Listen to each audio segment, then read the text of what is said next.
Carlos Alcaraz forgets about Sinner. Carlos Alcaraz is unstoppable in Indian Wells. While everyone was talking about his race for the world #1 spot, the Spaniard has made it clear that his priority is something else. But what does this mean for Jannik Sinner? With the Italian out of action due to suspension, the battle in the ATP has become more intense than ever. Today, we bring you all the details of this unexpected turn in the circuit, Alcaraz's strategy, and how it affects his rivals. Jannik Sinner is going through a difficult moment. After receiving a 3-month suspension for doping, the Italian has had to step away from the tour, missing key tournaments like Indian Wells and the Miami Masters 1000. This means he won't be able to earn points in 2 of the most important events of the season, putting his ranking position at risk. However, luckily for him, Carlos Alcaraz has decided not to obsess over the rankings. The Spaniard, who many see as the main candidate to dethrone Novak Djokovic, has made it clear that his focus is elsewhere. Alexander Zverev also had the opportunity to get closer to the #1 spot, but his early elimination in Indian Wells has taken him out of the race for now. This leaves Alcaraz as the main favorite to take advantage of Sinner's absence and rack up points in these tournaments. However, the Mercian doesn't want to put pressure on himself with the idea of reclaiming the ATP ranking lead. His strategy is simple: play every match like a final and focus on improving his level. This doesn't mean he's not interested in the top spot, but rather that he prefers to reach it as a natural consequence of his performance. Alcaraz has already shown that he feels comfortable in Indian Wells. This tournament seems tailor-made for him, and if he manages to win it again, he would enter a very exclusive club. Only Novak Djokovic and Roger Federer have won this trophy 3 times in a row, and now Carlitos has the chance to match that feat. His path so far has been solid, with convincing victories, including his most recent one against Grigor Dimitrov. But he still has a lot of work ahead, and his next challenge is Francisco Cerundolo, a rival who could make things difficult for him. Meanwhile, Sinner's suspension continues to generate debate. The Italian claimed that his positive test for clostebol was accidental, but the ATP showed no mercy and handed him a 3-month ban. This raises many questions. Should he have received a lighter penalty? Or is it fair for the ATP to maintain a strict stance on doping? The truth is that, beyond the controversy, his absence is affecting the balance of the circuit. And at this moment, Alcaraz and Djokovic seem to be the main beneficiaries. For now, the Mercian has a clear plan: play without pressure and win titles. This allows him to stay focused on his game and avoid external distractions.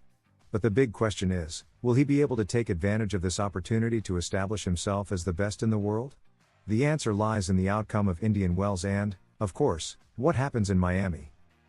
The Miami Masters 1000 will be another crucial test for Alcaraz.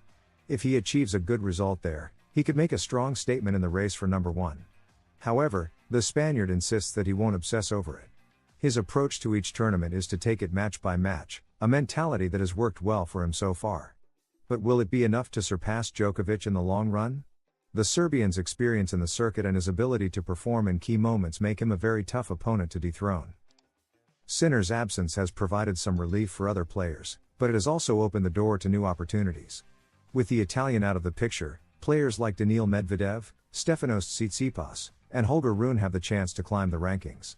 However, so far, none of them have managed to take advantage of the situation.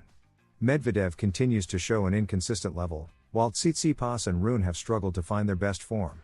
This leaves Alcaraz in a privileged position, although the pressure of being the favorite could also work against him.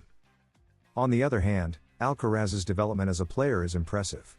At just 20 years old, he has already proven that he can compete at the highest level and win major titles.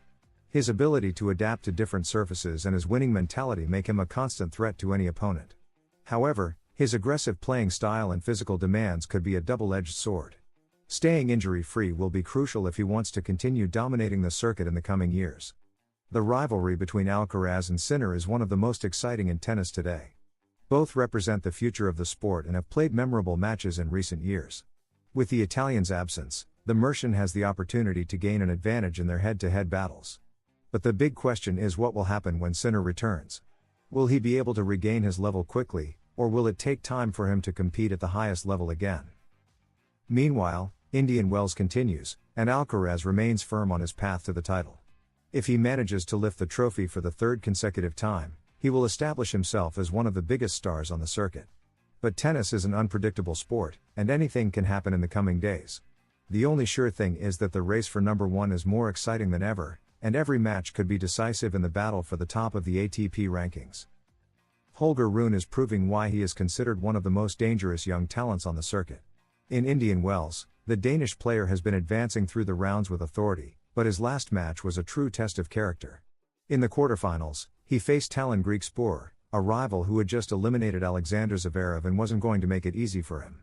From the first set, the Dutchman made it clear that he wouldn't be an easy victim. With solid shots and an aggressive strategy, he took the lead on the scoreboard and seemed to be on his way to victory. Rune couldn't find a way to respond to his opponent's attacks, and the first set slipped away 7-5. At that moment, many wondered if the Dane had the ability to react to adversity. But just when it seemed that his journey in Indian Wells was in danger, he brought out his best version. With an unstoppable attitude, he began to dominate the game from the baseline and took control of the second set. His speed, precision, and energy made him practically untouchable, and the result was a crushing 6-0 in his favor. However, just when Rune seemed headed for a spectacular comeback, the rain decided to intervene. The match had to be temporarily suspended, something that could have worked against him by breaking his rhythm. But instead of affecting him, the break helped him regain his confidence and adjust his strategy. When the match resumed, he returned with the same intensity and didn't allow Griekspoor to regain control. With powerful shots and a winning mentality, he closed the third set 6-3, sealing one of the most important victories of his career. Now, the big question is, can Rune take advantage of this moment and take the final step towards glory? The semi-final will be his next big test, and if he manages to overcome it, he could be just one match away from his first major title. Indian Wells could be the tournament that marks a turning point in his career, but everything will depend on his performance in the upcoming matches.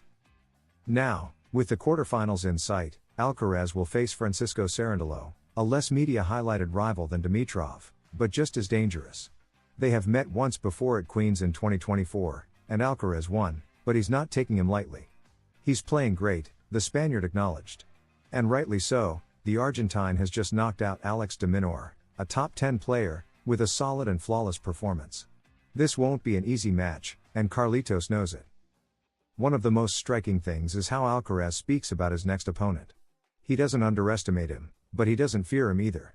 I don't know what his favorite surface is. He plays well on clay, hard, even grass. That means he's a complete player, he said. Knowing the opponent, respecting him, but also spotting his weaknesses. That combination makes him a dangerous competitor for anyone.